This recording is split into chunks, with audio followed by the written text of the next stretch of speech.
everybody, and welcome back to another session with me, Dr. Papori Barooah. This will be on semi vowels, and it will be a continuation of last lesson where we have talked about the lateral and the approximants. The semi vowels, the two of the semi vowels that are there in the English language, are also known as approximants. So let's start the class. Whenever we talk about the semi-vowels in the English language, there are two semi-vowels, the phonemes y and w. Now, why are they called semi-vowels at all? Semi-vowels, that is neither fully a vowel nor fully a consonant. Now, when I tell y and w, I just need to pronounce y. If we look back and try to find out what's happening inside the oral cavity, we realize that the semi-vowels are just like vowels in their production. During the production of the vowels, we have the vocal cords vibrating. We also have the constriction or the restriction of the passage of air in the oral tract, everything like that happening. So it is just like a vowel in production. But when we talk about the semi-vowels, we will realize that they occur only in the final positions of a syllable. Hence, they are just like a consonant in their function. Before their production, or in fact when they use in a sentence, they do not take the article n. Hence, it is not like a vowel in case of the function, but it is like a consonant, like a university, y. That sound is there, though it's a u. Normally when we talk about in English, it's a, e, I, o, u are the vowels. But in case of pronunciation, as we'll come to know in the later chapters that I'll be talking about, or in fact trying to analyze before you, we will realize that in phonetics or phonology, or we can say in pronunciation, there are more than 5 vowels. Hence, when we talk about pronunciation, the entire concept is different, and hence we have the new concept of semi-vowels. So let's start.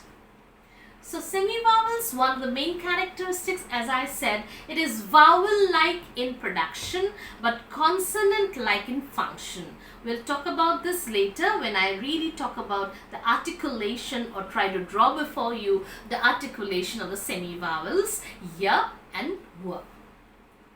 Secondly, the vocal passage is restricted during their production, just like the vowels. That's what I just said now. So it's like more like vowel-like in production. But because of the occurrence, a syllable need not be formed. Like if I tell, say, win, or say, alright, let's talk about, say, put, p, u, t. The vowel here is u. And if that vowel is there, necessarily there will be a syllable formed. Hence, we call it syllabic. But when we talk about semi-vowels, they are not syllabic. That is, if they are there, it is not necessary that they will induce the formation of a syllable. One more thing, but if there is a vowel, however, as I said, there will always be a syllable formed. And as I just said before, that whenever we are talking about semi-vowels, they are marginal in character in the syllable, means they occur in the margins and not centrally. And they are, but when we talk about vowels, they form the nucleus, they are in the center of the syllable. So let me now try and show you, or in fact try to pronounce before you in some words in English where we particularly use the semi-vowels. So now let me try and pronounce a few words with the semi-vowels, where we need to realize that normally they are indicated by the spelling Y and W. So we talk about the semi-vowel y, we pronounce this as yes, student, yellow, yet, huge, yield, yard, vineyard, familiar, yacht, uniform, few, music, beauty. So if you try to tell those words with me, you'll realize what's happening inside your mouth. See, we tell yet, yet, your, student, yeah, yeah. There's, you feel what's happening inside your mouth. Something's happening with the tongue. Hence, we'll deal with this when we talk about the articulation of the semi-vowel yeah. There's something happening in the tip of the front part of your tongue, tip blade front, that part, and hence nothing else. There is no complete closure, and just the articulators are coming near and only some part of the tongue. We'll talk about it when I draw the articulation. Now let's focus on the W semi-vowel.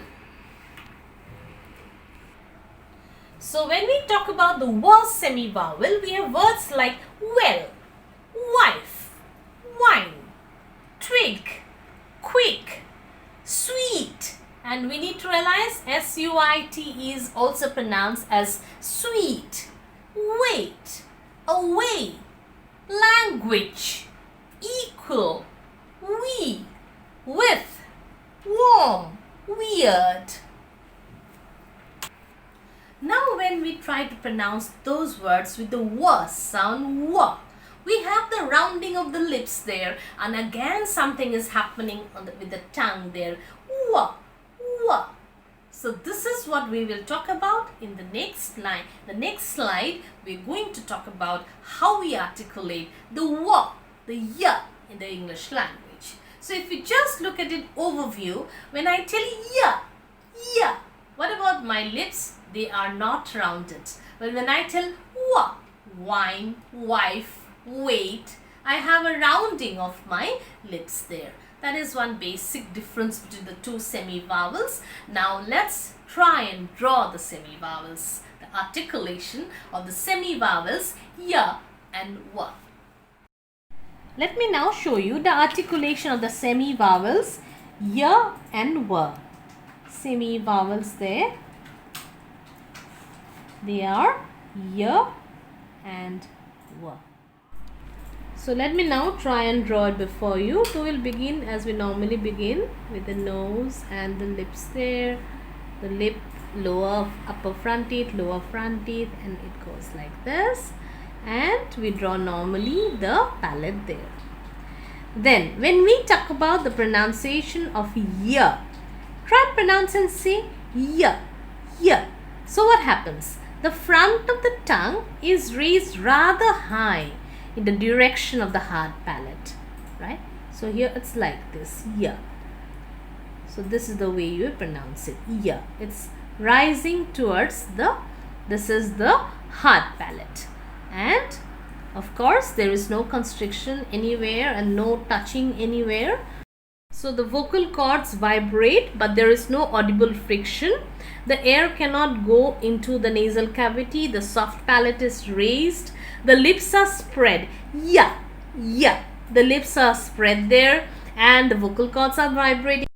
It's a sound, but the gap, it's not so narrow, and hence the air passes out without any audible friction. So if we talk about the three-term label in the production of Y, it is a voiced, we can say it's unrounded because we do not have our lips rounding there.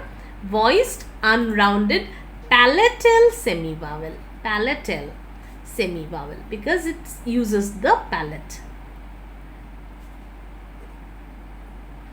Okay. Now let me show you how we pronounce the W.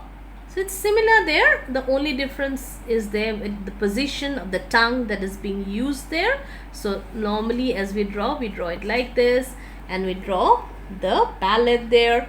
But when we talk about W, what is the difference is that the lips are rounded. W, W, W, and the back part of the tongue is a little raised towards the soft palate.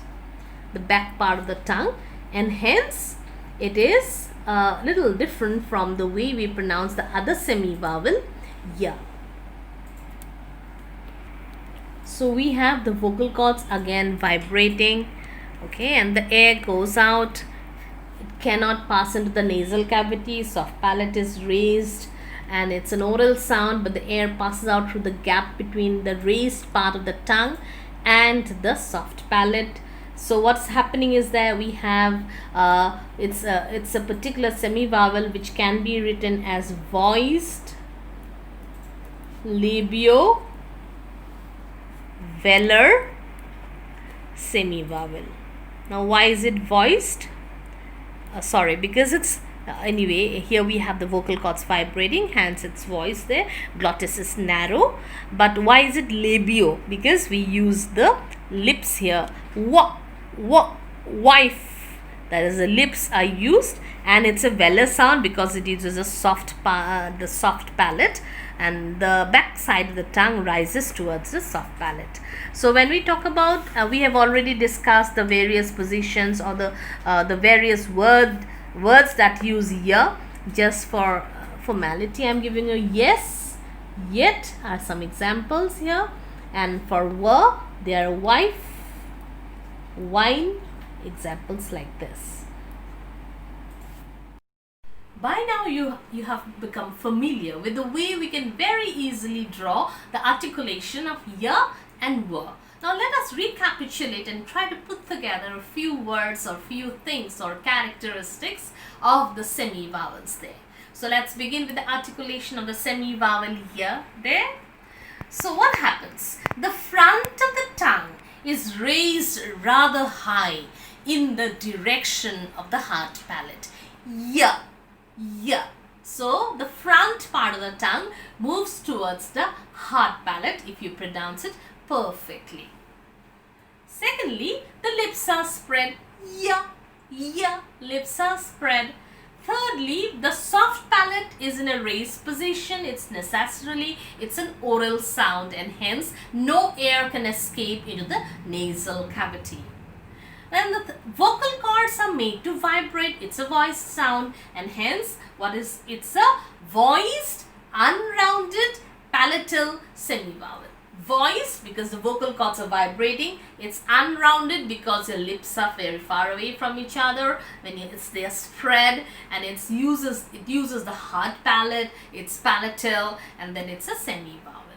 Now let me recapitulate for you or bring back whatever we talked about. The were semi-vowel in the language. So in the articulation of were, as we saw some time back, the lips are closely rounded. Wa, as in wine.